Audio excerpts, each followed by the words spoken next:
bien, je retrouve Maëlys à l'Akatoukine. Bonjour Maëlys, comment vas-tu? Bonjour, je vais bien et toi?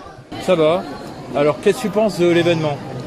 C'est la première fois que je viens ici, donc je suis plutôt en découverte. C'est à la fois intéressant et un peu bruyant. Alors, peux-tu nous présenter tes ouvrages?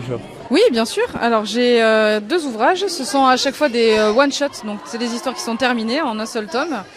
Tout petit. Donc ici c'est le carnet du botaniste. Ça nous raconte l'histoire d'Opaline qui est sur la couverture, qui est atteinte de dyschromie. C'est un terme que j'ai inventé pour l'histoire. Elle est juste toute blanche, en fait comme une feuille de papier. Elle est rejetée à cause de son apparence par le reste de la population. Elle a trouvé refuge dans une bibliothèque qui, pour mettre en valeur les livres, a choisi mur blanc, étagère blanche et tout ça. Et donc du coup elle peut se fondre dans le décor et se faire oublier. La contrepartie c'est que la bibliothécaire elle va l'exploiter comme la marâtre de Cendrillon exploite Cendrillon en fait. Donc voilà, elle va vivre c'est un petit peu la Cendrillon de la bibliothèque. Mais elle va subir ça parce qu'elle préfère se faire exploiter par la bibliothécaire, plutôt que de se faire harceler dans la rue à cause de son apparence. Donc voilà, elle va choisir cette voie-là. Et ça va être comme ça jusqu'au jour où elle fait la rencontre de Basalte qui lui aussi est dyschromique. Hop, je sais pas si on peut le montrer, tac, là. Et par contre, lui, il est entièrement noir et il est en train de chercher un moyen de se débarrasser de la dyschromie parce que lui aussi il se fait harceler et tout. Et contrairement à Opaline, il a choisi de se battre contre ça. Voilà, donc ça c'est ma première histoire. Et la deuxième histoire, on va parler, donc c'est les enfants de Tot. On va parler de Cathy Bissy qui est ici là au bout de mon doigt. C'est la fille du scribe royal et elle est convaincue depuis l'enfance que ce sera elle la prochaine scribe de la famille. Elle a été choisie par le dieu Tot. Voilà, c'est un petit peu son délire. Et depuis l'enfance, on lui rappelle que la tradition a plutôt tendance à désigner son frère aîné comme étant le successeur de son père parce que c'est l'aîné de la famille, parce que c'est aussi un homme et que du coup traditionnellement on a plutôt tendance à passer les postes importants d'homme en homme.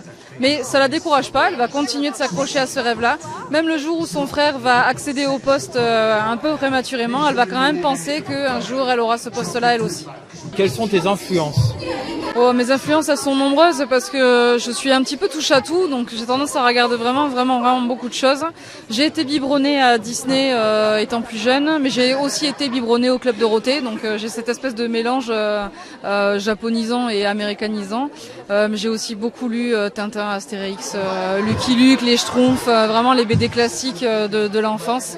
Et aujourd'hui, je regarde beaucoup plus en fait de films et de séries pour m'inspirer en fait des cadrages du cinéma que j'essaye de retransmettre après dans mes pages. Qu'est-ce que tu écoutes comme musique quand tu écris? C'est souvent des musiques instrumentales parce que si c'est des musiques chantées, je vais me mettre à chanter aussi et du coup je vais perdre un petit peu le fil de mes idées.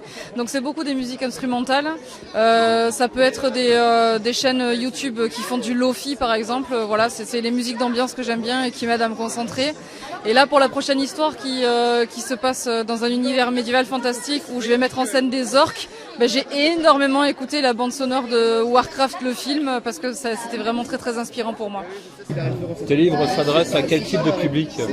Je dirais un public probablement qui est un petit peu comme moi, donc on va dire plutôt adulte et à tendance féminin. En tout cas, c'est ce que j'ai remarqué chez les gens qui se procurent mon livre. Mais a priori, les histoires passent aussi pour les jeunes, donc c'est encore un petit peu flou à ce niveau-là. Voilà, peut-être que ça se précisera dans les années à venir. Et dans cette convention, est-ce que tu as eu à faire des rencontres particulières ces 2 jours?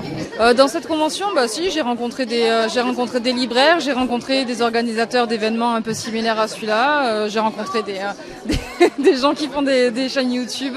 Il y a des collègues auteurs de romans aussi. J'ai pas toujours l'occasion d'être entourée d'auteurs de romans, donc là c'est assez varié, c'est assez sympa justement. Ouais. D'accord. On peut te retrouver où? Sur Instagram, Facebook? Instagram, Facebook. J'ai une page Twitter, mais que j'alimente moins, c'est parce que j'ai un petit peu du mal avec Twitter. Je suis aussi sur Manga Draft, donc il y a un site de lecture en ligne gratuit pour les mangaka indépendants, les mangaka débutants. Et je crois que c'est déjà pas mal. Qu'est-ce que tu aurais à dire aux personnes, je sais qu'il y a pas mal d'enfants ou même d'adolescents au collège, à la salle d'études ou autres, qui aiment bien écrire des histoires ou même dessiner. Qu'est-ce que tu aurais à leur dire s'ils veulent se lancer Pour se lancer, la première chose, c'est déjà de ne pas commencer par une histoire qui va faire 100 tomes, comme du One Piece, parce que le truc, quand on est en train d'apprendre, c'est qu'il y a plein de choses dont on se rend pas compte au moment de faire. Et quand on se lance dans un très très long projet, il y a énormément de choses auxquelles on va devoir penser, et en fait, on n'a pas encore l'expérience pour penser à toutes ces choses-là. Donc, le mieux, quand on commence quand on veut faire du manga et quand on commence, c'est de commencer par des petites histoires courtes. On peut commencer par du 16 pages, par du 24 pages, ou je sais pas, enfin voilà, des dizaines de pages comme ça. On commence par ça, et au fur et à mesure qu'on connaît en fait le processus de fabrication, là on va pouvoir augmenter le nombre de pages et complexifier un petit peu les histoires. C'est mon conseil, c'est comme ça que j'ai commencé aussi. Après voilà, il y a des gens qui ont commencé par des très longues histoires aussi d'entrée de jeu, mais c'est peut-être un petit peu des outsiders par rapport, on va dire, à la norme. D'accord. Alors, aurais-tu autre chose à rajouter à l'interview? Non, merci de m'avoir laissé la parole. Voilà.